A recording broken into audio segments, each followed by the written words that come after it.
Pagi hari raya di Desa Wanasurya seharusnya menjadi pagi yang penuh suara takbir.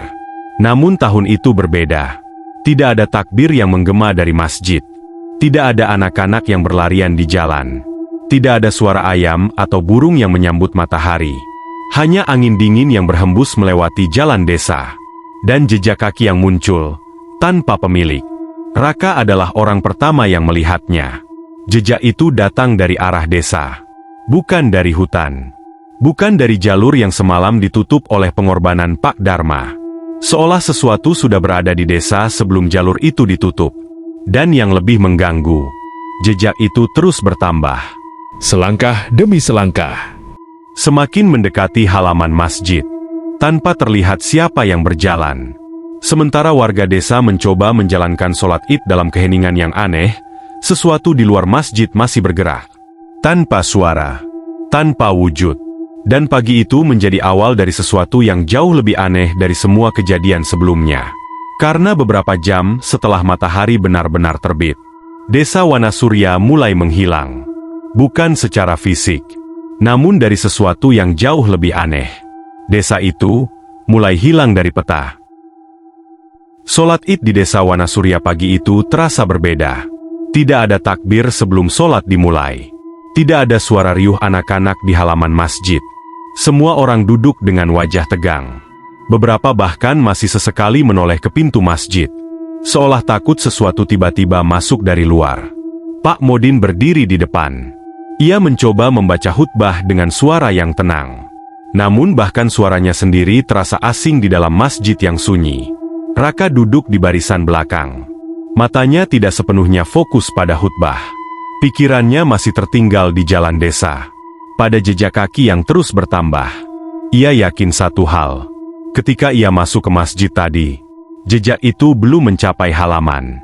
Namun ia tidak tahu apa yang terjadi setelah itu. Angin kembali berhembus dari luar. Pintu masjid sedikit berderit. Beberapa orang langsung menoleh. Namun tidak ada apa-apa di luar sana. Hanya jalan desa yang kosong. Khutbah akhirnya selesai. Pak Modin menutupnya dengan doa panjang. Ketika doa selesai, warga desa tidak langsung berdiri seperti biasanya. Mereka tetap duduk. Diam. Seolah tidak yakin apakah hari ini benar-benar hari raya. Pak Modin akhirnya berkata pelan. Silakan saling memaafkan. Namun tidak ada yang bergerak. Beberapa orang hanya menundukkan kepala. Raka akhirnya berdiri lebih dulu. Ia berjalan keluar masjid. Beberapa pemuda ikut keluar bersamanya. Begitu mereka melewati pintu masjid, udara pagi terasa lebih dingin dari sebelumnya. Raka langsung melihat ke arah jalan desa. Jejak kaki itu sudah mencapai halaman masjid. Beberapa pemuda langsung berhenti berjalan. Mata mereka membelalak. Jejak itu sekarang jelas terlihat di tanah halaman. Satu langkah, lalu satu langkah lagi. Seolah sesuatu benar-benar berjalan menuju masjid. Namun anehnya, jejak itu berhenti tepat di batas tangga masjid. Tidak ada jejak yang naik ke tangga. Tidak ada jejak yang masuk ke dalam masjid. Seolah sesuatu berhenti di sana. Mengamati. Menunggu. Salah satu pemuda berkata dengan suara pelan. Dia tidak masuk. Raka menatap jejak terakhir itu lama. Ia merasa seolah ada sesuatu berdiri di sana beberapa saat lalu. Tepat di depan pintu masjid. Memperhatikan mereka yang sedang sholat di dalam. Pak Modin keluar beberapa saat kemudian. Ketika ia melihat jejak itu, wajahnya langsung pucat. Ini sudah sampai sini. Raka mengangguk pelan. Dia berhenti di sini. Pak Modin menatap tangga masjid.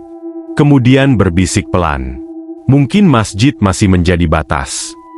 Beberapa warga mulai keluar dari masjid. Ketika mereka melihat jejak itu, ketakutan kembali menyebar. Beberapa wanita langsung memegang tangan anak-anak mereka.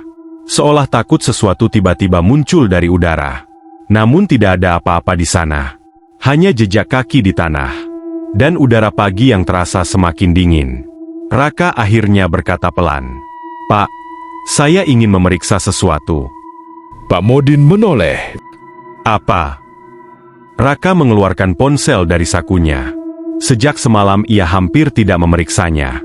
Karena semua orang sibuk menghadapi kejadian di desa, ia membuka aplikasi peta.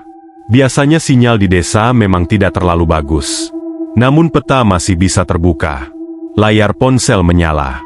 Beberapa pemuda ikut mendekat. Raka mengetik nama desa mereka. Wanasurya. Peta mencoba memuat lokasi. Beberapa detik berlalu. Namun hasilnya membuat Raka langsung terdiam. Lokasi desa mereka tidak muncul. Ia mencoba lagi. Mengetik ulang. Tetap sama. Tidak ada hasil. Salah satu pemuda bertanya, "Kenapa?" Raka tidak langsung menjawab. Ia memperbesar peta. Wilayah sekitar masih terlihat. Nama kecamatan masih ada. Nama desa tetangga juga muncul. Namun di tempat desa Wanasurya seharusnya berada, hanya ada ruang kosong. Tidak ada nama desa. Tidak ada tanda jalan. Seolah desa mereka tidak pernah ada di sana. Pemuda di sampingnya langsung berkata pelan, "Coba cari lagi."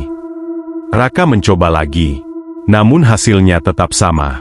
Nama desa Wanasurya tidak ada di peta. Pak Modin menatap layar ponsel itu dengan wajah tidak percaya. Ini tidak mungkin. Raka menelan ludah. Ia mencoba mencari desa tetangga. Nama desa itu muncul. Lokasinya jelas. Namun ketika ia memperbesar peta ke arah desa mereka, wilayah itu kosong. Seolah ada bagian yang dihapus dari peta. Beberapa warga mulai berkumpul di sekitar mereka. Raka menunjukkan layar ponsel itu. Salah satu pria tua berkata bingung. Mungkin sinyalnya yang salah. Raka mencoba memuat ulang peta. Namun hasilnya tetap sama. Desa mereka tidak ada. Seolah tidak pernah tercatat. Angin kembali berhembus melewati halaman masjid. Jejak kaki di tanah masih terlihat. Namun sekarang Raka merasakan sesuatu yang jauh lebih mengganggu. Ia kembali melihat layar ponselnya. Kemudian berkata pelan, "Pak." Pak Modin menoleh. Raka memperbesar peta sekali lagi. Bukan cuma di peta. Ia membuka aplikasi pesan. Pesan dari temannya di kota semalam masih ada. Namun lokasi yang biasanya muncul di bawah nama desa sekarang kosong. Tidak ada keterangan lokasi. Seolah sistem tidak mengenali tempat mereka berada. Pak Modin berbisik pelan. Desa ini. Ia menatap jalan desa yang kosong. Sedang dihapus. Beberapa warga langsung merinding mendengar kalimat itu. Angin kembali berhembus lebih kuat. Daun-daun pohon bergesekan. Dan untuk pertama kalinya sejak pagi, dari ujung jalan desa terdengar sesuatu. Langkah kaki. Satu langkah. Lalu satu lagi. Namun tidak ada siapapun di sana. Jejak baru perlahan muncul di tanah. Semakin mendekati halaman masjid. Dan di layar ponsel Raka, wilayah tempat mereka berdiri sekarang berubah menjadi area kosong tanpa nama. Seolah desa Wanasurya perlahan menghilang dari dunia. Langkah kaki itu terdengar lagi. Pelan. Seperti seseorang berjalan di tanah basah. Namun tidak ada siapapun di jalan desa. Warga yang berdiri di halaman masjid langsung menegang. Beberapa orang mundur perlahan mendekati tangga masjid. Raka menatap jalan itu dengan mata tajam. Jejak baru perlahan muncul di tanah. Satu langkah. Lalu satu lagi. Seolah sesuatu benar-benar sedang berjalan menuju mereka. Namun tubuhnya tidak terlihat. Seorang wanita langsung berbisik dengan suara gemetar. "Itu, datang lagi." Pak Modin berdiri di depan warga.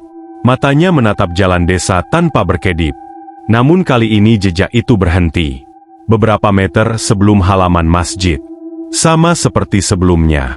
Seolah ada batas yang tidak bisa dilewati. Angin kembali berhembus. Daun-daun pohon di sekitar halaman bergerak pelan. Namun suasana desa tetap sunyi. Raka memegang ponselnya lagi. Ia mencoba melakukan sesuatu yang tiba-tiba terlintas di pikirannya. Ia membuka aplikasi pesan. Kemudian mengirim pesan kepada temannya di kota. Pesannya singkat. "Coba cari desa Wanasurya di peta." Beberapa detik berlalu. Tidak ada balasan. Raka menunggu. 1 menit. 2 menit. Akhirnya ponselnya bergetar. Balasan masuk. Namun isi pesannya membuat dada Raka terasa dingin. Apa itu Wanasurya? Raka langsung mengetik lagi. Desa tempatku tinggal. Beberapa detik kemudian balasan datang lagi. Di kabupaten mana? Raka menatap layar ponsel itu lama.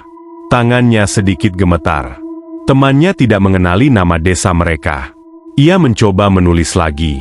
Kecamatan yang dekat dengan desa ini. Namun balasan berikutnya lebih aneh lagi. Di peta cuma ada 2 desa di situ. Tidak ada Wanasurya. Raka Menelan Luda. Ia memperlihatkan layar ponselnya kepada Pak Modin. Pria tua itu membaca pesan itu dengan wajah semakin pucat. Jadi benar. Ia berbisik pelan. Orang luar tidak bisa menemukan desa ini lagi. Beberapa pemuda yang berdiri di dekat mereka ikut membaca pesan itu. Salah satu dari mereka berkata pelan, "Coba telepon saja." Raka langsung menekan tombol panggilan. Beberapa detik terdengar nada sambung. Kemudian suara temannya terdengar dari ponsel. Raka. "Kau di mana?" Raka menjawab cepat. "Di desa." Temannya terdiam sebentar. "Kau sedang bercanda?" "Tidak." Raka. "Aku lihat lokasi kirimanmu." Raka langsung menatap layar ponselnya. Ia memang sempat mengirim lokasi tadi. Namun balasan temannya membuat nafasnya tertahan. "Lokasimu cuma titik kosong di tengah sawah." Beberapa warga yang mendengar percakapan itu langsung saling menatap. Raka bertanya lagi, "Kau bisa datang ke sini?" Di ujung telepon terdengar suara nafas temannya. Raka. "Jalan menuju tempatmu tidak ada." Raka mengernyitkan kening. Maksudmu? Di peta cuma ada jalan sampai desa sebelah. Setelah itu, tidak ada jalan lagi. Raka menatap Pak Modin. Keduanya saling bertukar pandang. Temannya di telepon kembali berkata, "Kau yakin tidak sedang salah lokasi?" Raka menutup telepon tanpa menjawab. Beberapa detik tidak ada yang berbicara. Angin kembali berhembus melewati halaman masjid. Jejak kaki di jalan desa masih terlihat. Namun sekarang Raka menyadari sesuatu yang jauh lebih aneh. Ia kembali membuka aplikasi peta. Wilayah desa mereka sekarang benar-benar kosong. Tidak ada jalan. Tidak ada rumah. Tidak ada nama tempat. Seolah desa itu tidak pernah dibangun. Seorang pemuda berkata pelan, "Jadi, kalau orang luar datang ke sini?" Raka menjawab pelan. "Mereka tidak akan menemukan desa ini." Pak Modin menatap jalan desa yang mengarah keluar kampung. "Kalau begitu, bagaimana kalau kita keluar?" Kalimat itu membuat semua orang langsung menoleh. Raka langsung memahami maksudnya. Jika desa ini benar-benar menghilang dari peta, mereka harus memastikan apakah jalan keluar masih ada. Pak Modin akhirnya menunjuk beberapa pemuda. "Kita cek jalan ke desa sebelah." Beberapa pemuda mengangguk. Raka ikut berjalan bersama mereka. Mereka berjalan melewati jalan desa yang biasanya ramai pada pagi hari raya. Namun sekarang semua rumah terlihat tertutup. Tidak ada suara dari dalam. Seolah seluruh desa masih terjebak dalam keheningan yang sama. Setelah beberapa menit berjalan, mereka sampai di ujung desa. Di sana biasanya ada jalan tanah yang menuju desa tetangga. Namun ketika mereka sampai di sana, semua orang langsung berhenti. Jalan itu masih ada, namun terlihat berbeda. Tanahnya terlihat lebih gelap, lebih sempit. Dan anehnya, jalan itu tidak lagi lurus. Belokan yang biasanya ada di ujung jalan, sudah tidak terlihat. Seolah jalan itu berubah. Salah satu pemuda berkata pelan, "Perasaan, jalannya tidak seperti ini." Raka menatap jalan itu lama. Ia juga merasakan hal yang sama. Namun sebelum mereka memutuskan untuk berjalan lebih jauh, tiba-tiba terdengar sesuatu dari belakang mereka. Langkah kaki lagi. Pelan. Dekat.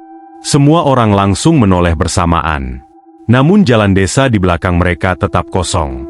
Tidak ada siapapun. Namun di tanah, jejak kaki baru muncul lagi.